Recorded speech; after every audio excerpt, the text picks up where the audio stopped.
Hi everyone. Today we will discuss the applications of electronic spectroscopy or UV visible spectroscopy.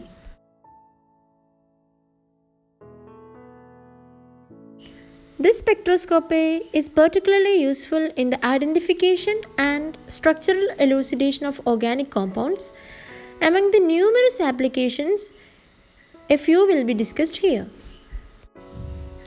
First one is identification of compounds.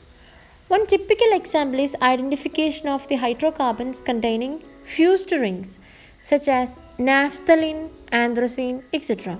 So here we can see the UV spectrum of the simple benzene. When it comes to naphthalene and anthracene, the greater the number of fused rings, the more the complex spectrum is. Right? Thus we can say using UV visible spectroscopy we can identify the polynuclear hydrocarbons. Increase in number of benzene ring shifts the lambda max to a longer wavelength. Here the naphthalene shows an absorption maxima at 312 nanometer, whereas the anthracene shows an absorption maxima at 375 nanometer, and the naphthalene shows an absorption maxima at a longer wavelength, that is 480 nanometer. Another application of UV visible spectroscopy is detection of functional groups. Presence and absence of any chromophore can be easily detected, and if our spectrum shows no absorption peaks above 200 nanometer, then it tells us that there is no conjugation or unsaturation, there is no carbonyl groups, there is no benzene or aromatic rings in your compound, and there is no bromo or iodo atoms. Functional groups containing unsaturated centers or heteroatoms show characteristic absorption maxima. So, if we compare the spectra of our unknown compound with the spectra of known compound, we can easily elucidate the structure of our unknown compound.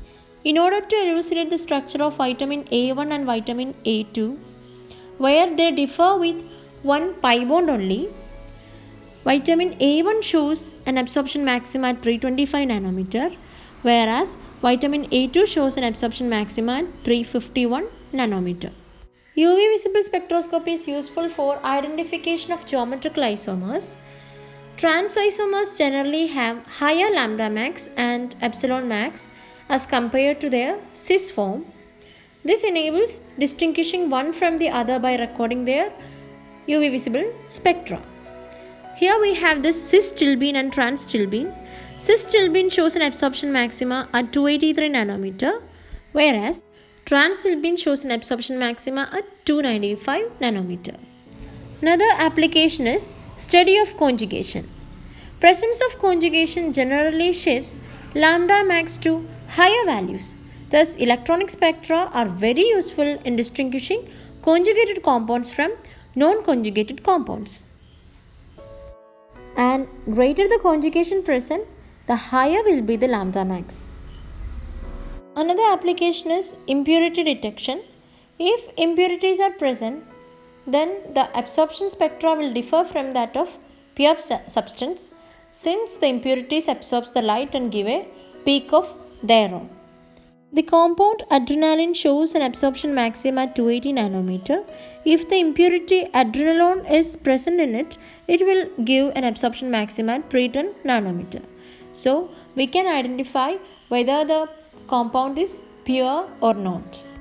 UV visible spectroscopy is useful for identifying the concentration of an unknown solution using Beer-Lambert's law, and it expressed as log I0 by Ix is equal to epsilon Cx, where log I0 by Ix is the absorbance of the solution and I0 is the intensity of the incident radiation and Ix is that of transmitted radiation, where C is the molar concentration of the substance in solution and X is the path length of the sample and epsilon is the molar absorption coefficient. All these things are mentioned earlier. I hope you remember that. Now consider this estimation of naphthalene in ethanolic solution, for which lambda max is equal to 285 nanometer.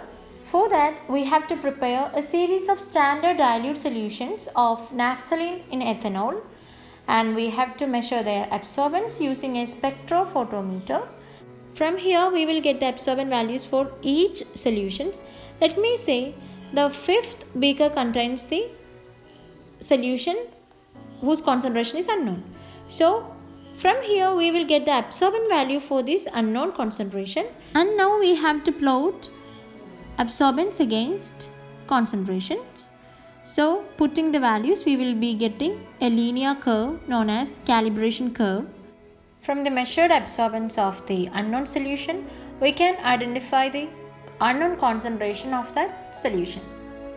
So here we can wind up our UV visible spectroscopy, and now we will move into the NMR spectroscopy in our next session. Thank you.